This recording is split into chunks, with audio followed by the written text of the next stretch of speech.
tháo đói trong nhầm bò សាច់ថៅដល់ហើយចង់ញ៉ាំបតោះបងប្អូនថ្ងៃនេះមកបបបាញ់កាញ់ជាមួយអូនណា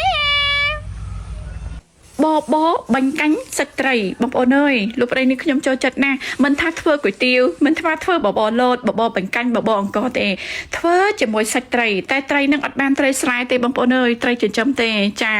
ក៏មិនធ្វើដែរឲ្យតែនាងខ្ញុំធ្វើជូនគាត់បងប្អូនជម្រាបសួរលោកពុកអ្នកម្ដាយលោកពូអ្នកមីងបងប្អូនកូននេះគឺជាជីកំប៉ុស្តនាងខ្ញុំធ្វើបាន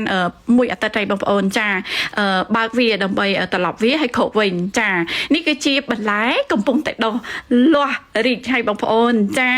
គឺសួនចាស់និងសួនមុខបន្ទប់បងប្អូនអើយមានតាំងពីល្ពៅមានតាំងពីប្រូកូលីមានតាំងពី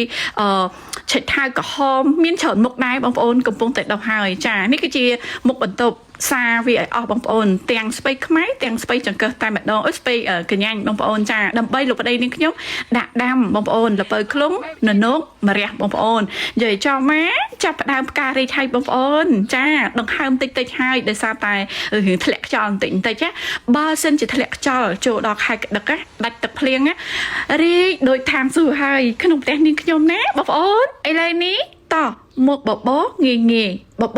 យតែមានគុណភាពកូនឥឡូវហ្នឹងណាគឺម្ដាយលាងសាច់នឹងឲ្យស្អាតស្រស់ដោយសារតែប្រកាត់ភ្លើងអត់ឆេះភ្លៀងរហូតដល់ពេលអញ្ចឹងអ្នកម្ដាយស្រោបើសិនជាប្រកាត់ភ្លើងកើតគឺកូនយកឆ្អឹងស៊ុបហ្នឹងយកទៅឆ្អើចាក៏ដូចជាបន្លែយកទៅឆ្អើត្រីអណ្ដាតឆ្កែហ្នឹងយកទៅឆ្អើដែរកូនឆ្អើវាឈ្ងុយចាជាពិសេសខ្ទឹមឥឡូវហ្នឹងអ្នកម្ដាយឆ្អើអត់កើតអ្នកម្ដាយរំលែងអញ្ចឹងណាចាំបាច់ត្រូវតែរំលែងចាកុំដាក់ស្រស់អត់ឆ្ងាញ់ទេកូនវារៀងកពុលបើសិនជាយើង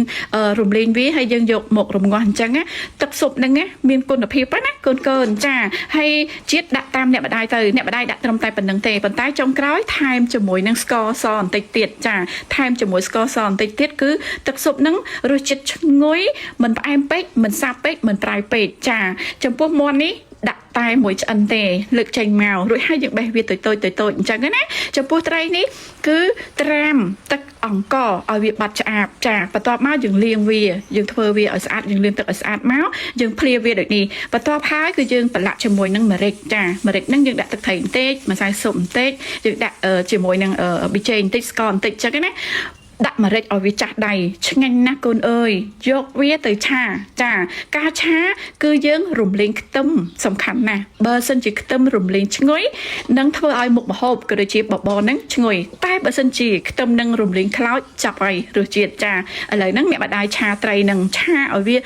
ឆ្អិនដាក់ទឹកស៊ុបចូលមកដាក់ជាមួយនឹងស្ពៃខ្មៅចូលមកកូនអើយលោកឪពុកហូបថាហូបបងប្អូនគាត់ហូបមួយចានហ្នឹងអស់ត្រីអស់ពាក់កណ្ដាលគាត់ទុកឲ្យនាងខ្ញុំចំពោះនាងខ្ញុំគឺបាញ់កាញ់ហ្នឹងគឺនាងខ្ញុំហូបពីអ្នកថតបងប្អូនចាជាទូទៅនាងខ្ញុំហូបតែបន្លែទេនាងខ្ញុំស្រស់បន្លែបន្ថែមអញ្ចឹងណាបងប្អូននិយាយចំប៉ះហូបជាមួយនាងខ្ញុំរសជាតិមួយហ្នឹងធានាទៀតឲ្យបងប្អូនអើយបងប្អូនអាចសាកល្បងបានកូនចៅខ្ញុំមួយចានជាមួយបាញ់កាញ់អត់បាញ់កាញ់គាត់ស្រស់ជាមួយនឹងមីល្ពៅបងប្អូនចានិយាយចំស្ពៃធម្មជាតិដាំដោយខ្លួនឯងប្រើដោយជីកំប៉ុស្តទុនល្មើយតែម្ដងបងប្អូនចាព្យាយាមព្រុសដាំទៅបងប្អូននឹងមានសុខភាពជូនគ្រួសារបងប្អូនហេង